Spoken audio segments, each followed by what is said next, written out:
Hello class 11th chapter 6 Python fundamental में last video में हमने देखा था सिंपल इनपुट फंक्शन जो कि कंप्लीट नहीं हुआ था। इस वीडियो में हम इसको कंटिन्यू करने जा रहे हैं। तो इनपुट फंक्शन का यूज़ क्या होता है? Input function is use to accept value from the user while run time, है ना। रन टाइम जब प्रोग्राम जब रन टाइम में होता है, हमारा रनिंग होता है, तब हमें यूज़र से वैल्यू एक्सेप्ट करने के लिए जो रन टाइम वैल्यू होती है वो हम यूज़र से एक्सेप्ट करने के लिए इनपुट फंक्शन का यूज़ करते हैं, है ना। तो इस इनपुट फंक्शन का सिंटैक्स क्या है, सबसे पहले हम देखेंगे कि जो भी वेरिएबल्स होता है वो यूज़र से ली हुई वैल्यू उस वेरिएबल में होल्ड करने के लिए, वेरिएबल में रखने के लिए हम एक वेरिएबल लेते हैं, variable to hold the value, then equal to sign, क्योंकि जो इनपुट फंक्शन से ली हुई वैल्यू है उसको उस वेरिएबल को असाइन किया जाता है, equal to input and prompt to be display, जो भी प्रॉम्प्ट हमको डिस्प्ले करना होता है मैसेज वो, ठीक है। फॉर एग्जाम्पल जैसे हमें नेम एक्सेप्ट करना है, so name equal to input what is your name. ये जो व्हाट इज़ योर नेम, ये डबल सिंगल कोट के अंदर जो स्ट्रिंग आपने डाली है, ये रन टाइम आपको मैसेज फ्लैश होगा, डिस्प्ले होगा। देखिए आपको नीचे एग्जाम्पल में भी आपको दिख रहा है व्हाट इज़ योर नेम, आपको मैसेज फ्लैश हुआ, देन कर्सर ब्लिंक कर रहा है। कर्सर क्यों ब्लिंक कर रहा है कि आपके इनपुट का वेट कर रहा है ना। The above statement will display the prompt as like this, in front of which you can type the name. अब इसके आगे आप जो भी आपको नाम टाइप करना है आप टाइप करेंगे, then the value that you type in the front of display prompt will be assigned to given variable name in the above case।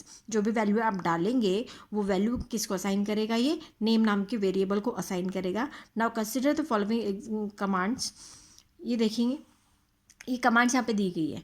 सबसे पहले name equal to input enter your name, अभी message flash कर रहा है enter your name, then name enter किया है सिमर। Then as नाम के वेरिएबल में इनपुट एंटर योर एज, अब यहाँ पे एज एंटर की है 16, और उसके बाद में जब नेम को प्रिंट करने जा रहे तो नेम क्या दिखा रहा है, सिमर, और एज 16। अब आप यहाँ पे गौर से देखिए, सिमर सिंगल कोट में दिखा रहा है वो स्ट्रिंग है, ठीक है। अब एज नाम के वेरिएबल में हमने क्या डाला था, नंबर डाला था, न्यूमेरिक वैल्यू डाला था। अब न्यूमेरिक वैल्यू को भी आपको आपके सामने किस फॉर्म में दिखा रहा है, स्ट्रिंग फॉर्म में दिखा रहा है। दिख रहा है आपको 16 जो है वो सिंगल कोट में है, दैट मीन्स कि ये स्ट्रिंग लेता है। इनपुट फंक्शन से जो भी हम वैल्यू देते हैं यूज़र के थ्रू, या यूज़र जो भी वैल्यू डालता है, चाहे वो न्यूमेरिक वैल्यू हो, वो एज अ स्ट्रिंग कंसिडर करता है। But input has a property which you must be aware of. Input function की कुछ प्रॉपर्टी होती है जो जैसे अवेयर आपको होना चाहिए। The input function always return a value of a string type. अभी मैंने यही चीज़ बताई थी कि जो इनपुट फंक्शन है वो ऑलवेज स्ट्रिंग वैल्यू रिटर्न करता है, चाहे आप न्यूमेरिक वैल्यू क्यों ना दे रहे हो। Notice carefully in above code, above code में मैंने आपको यही बताया था कि एज आपने 16 दी है, लेकिन इसने स्ट्रिंग ही कंसिडर किया। स्ट्रिंग कैसे समझ में आ रहा है कि वो सिंगल कोट में रिटर्न कर रहा है ना। While displaying both values name and age, Python has enclosed both the values in quotes, है ना। That is सिमर भी आपका सिंगल कोट में दे रहा है, एंड 16 भी आप देखिए सिंगल कोट में वो शो हो रहा है। ये देखिए, लुक एट हियर, 16 भी सिंगल कोट में दे रहा है और सिमर भी सिंगल कोट में दे रहा है। This is because whatever value you enter through input function is treated as a string. जो भी वैल्यू आप डाल रहे हो तो वो कैसा ट्रीट करता है, एज अ स्ट्रिंग ही ट्रीट करता है ना। अब यहाँ पे एक एग्जांपल दिया गया है टाइप ऑफ कोड। अब यहाँ पे देखिए, यहाँ पे एज जो है 16 डाली है। अब एज में हम क्या कर रहे हैं, एज +1 करने की कोशिश कर रहे हैं। अब ये जो एज है वो स्ट्रिंग कंसिडर किया। अब स्ट्रिंग में आप न्यूमेरिक वैल्यू ऐड कर सकते हैं क्या, नहीं कर सकते। तो पाइथन क्या करेगा, इसका एरर रेस करेगा। किस टाइप का एरर, कि must be str not integer, है ना। तो जो स्ट्रिंग है आप उसको ऐड नहीं कर सकते, इसलिए इसने पाइथन ने क्या किया, एरर रेस किया। See the Python raise an error when you try to add 1 to a age whose values you entered as 16। अब आप बोलोगे 16 है तो एंटर किया तो 1 प्लस करने में क्या दिक्कत है, लेकिन वो जो 16 लिया उसने एज ए स्ट्रिंग फॉर्म में लिया। द रीजन इज अब obvious and clear, Python can not add on integer to a string. तो इंटीजर में हम स्ट्रिंग को तो नहीं ऐड कर सकते, since variable as received value 16 through input function, it actually had string 16 in it, that is a string value 16, thus you cannot add an integer to it. Now is that clear? Now you can check yourself the type of variable age whose value you enter through input function. अब आप यहाँ पे देखेंगे कि input function में जो आपने as value डाला है, एज के लिए जो 16 डाला है, और उसका हम टाइप जानने की कोशिश कर रहे हैं, तो इसने क्या रिटर्न किया, str रिटर्न किया। इट मीन्स कि जो एज आपने 16 डाला है वो स्ट्रिंग कंसिडर किया है उसने। अब फिर इसमें क्या, इसमें तो प्रॉब्लम है कि हर एक वैल्यू आप जो भी डाल रहे हो वो स्ट्रिंग ही कंसिडर कर रहा है। लेकिन जब क्या होगा कि हमें न्यूमेरिक वैल्यू डालनी है, तो न्यूमेरिक वैल्यू के लिए एक प्रोसीजर होती है, उसके लिए हम यूज़ करेंगे इंट या फ्लोट नम के फंक्शन हम यूज़ करेंगे, जो कि हम आगे इस टॉपिक में देखेंगे रीडिंग नंबर्स में। String values can not be used for arithmetic और अदर न्यूमेरिक ऑपरेशन। अब स्ट्रिंग वैल्यूज को तो हम अरिथमेटिक ऑपरेशन में यूज नहीं कर सकते, है ना। For this operation you need to have values of numeric types. तो जो भी कैलकुलेशंस करने होते हैं अरिथमेटिकल, तो उसके लिए आपको क्या होना था, वो जो वैल्यूज होती है वो न्यूमेरिक टाइप की होनी चाहिए, ना कि स्ट्रिंग टाइप की। But what you have to do, if you have a read numbers integer or float, the function input returns the entered value in a string type only। लेकिन जो input function है वो always string type की ही value आपको return कर रहा है। then what is the way out, फिर इसका तरीका क्या है। don't worry, python offers two functions that integer and float। तो जो वैल्यू स्ट्रिंग में कंसिडर करता है उसको हमें क्या करना होगा, कन्वर्ट करना होगा इंटीजर और फ्लोट में। तो उसके लिए ये दो फंक्शन हम यूज़ करेंगे, int and float, to be used with input to convert the values received through input into int and the float type। तो इनपुट में इंटीजर में कन्वर्ट करने के लिए int और फ्लोट में कन्वर्ट करने के लिए float. then read the in the value using input function and then use the int or float function with the read value to change the type of input value to int or float respectively। For example, यहाँ पे आप example देख रहे हैं, जैसे input में पहले ले लिया एज, है ना, व्हाट इज योर एज, यहाँ पे एग्जाम्पल आपको दिख रहा है। उसके बाद में एज एंटर किया, एज एंटर करने के बाद में इसको इंट ऑफ एज, इंट और ब्रैकेट में एज नाम का वेरिएबल डाला, जिससे क्या हो रहा है, ये एज जो वेरिएबल का वैल्यू है ये किस में कन्वर्ट हो रहा है, इंटीजर में कन्वर्ट हो रहा है, और किसको असाइन हो रहा है, एज नाम के वेरिएबल को ही असाइन हो रहा है ना। फिर अब आप एज +1 कर सकते हो, that will is easily added and it will show you as 17, है ना।